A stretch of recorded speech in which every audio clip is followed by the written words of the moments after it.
L'église qui nous intéresse aujourd'hui, c'est donc cette église Saint-Bernard, qui a été construite entre 1960 et 1962. Alors là, je vais commencer une thèse dont le sujet porte sur les églises d'après-guerre en Alsace. Il va s'agir d'étudier à la fois les églises qui ont été reconstruites suite à la Seconde Guerre mondiale, mais aussi les constructions neuves qui sont apparues dans les différents quartiers et les différents villages alsaciens. Alors c'est une période, donc après la Seconde Guerre mondiale, qui m'avait déjà intéressée lors de mon master de recherche en architecture, parce que c'est à la fois une grande période de changement dans la société, dans les modes de vie, et pour ce sujet-ci, pour cette thèse, pour les églises aussi avec un grand E. Et puis d'un point de vue architectural et urbain, c'est aussi l'émergence de nouvelles techniques de construction, de nouveaux matériaux, et en termes de ville, en termes d'urbanisme, l'émergence de nouveaux concepts et leur diffusion, en particulier les grands ensembles. Et donc c'est l'étude de ces bouleversements et de ces liens entre société et architecture et ville qui m'intéresse dans cette période. Par exemple, pour cette église, se rapprocher un petit peu, les vitraux, contrairement aux techniques traditionnelles qui consistaient à les enchâsser dans une structure fine en plomb,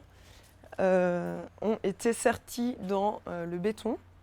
ce qui leur donne, vu de l'extérieur, un aspect texturé, une matérialité qui est intéressante. On retrouve ces morceaux de verre sertis dans le béton, qui est vraiment une technique qui va se développer après la Seconde Guerre mondiale. Et donc quand on entre dans l'église, cette matérialité que l'on percevait de l'extérieur avec la présence du béton s'inverse complètement, et ce sont au contraire les couleurs des dalles de verre qui apparaissent au regard du visiteur. Donc par exemple ici sur cette réalisation d'un des grands maîtres verriers de la période en Alsace qui s'appelle Tristan Ruhlmann, qui a également réalisé les vitraux des autres chapelles de cette église. Une église sur laquelle il a travaillé avec un autre grand maître verrier de la période en Alsace toujours, Ernest Verlet, qui est l'auteur des grandes baies, des vitraux des grandes baies qui animent l'espace principal de l'église, donc sa nef. Comme pour les vitraux,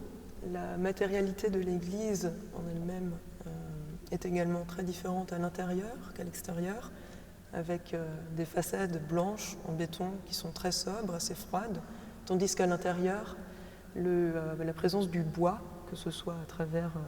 les portes d'entrée, à travers le traitement des parois, à travers le mobilier, mais aussi par exemple le grand plafond lambrissé,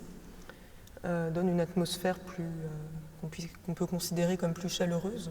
à l'intérieur de l'église, tout en gardant un traitement tout à fait moderne et contemporain.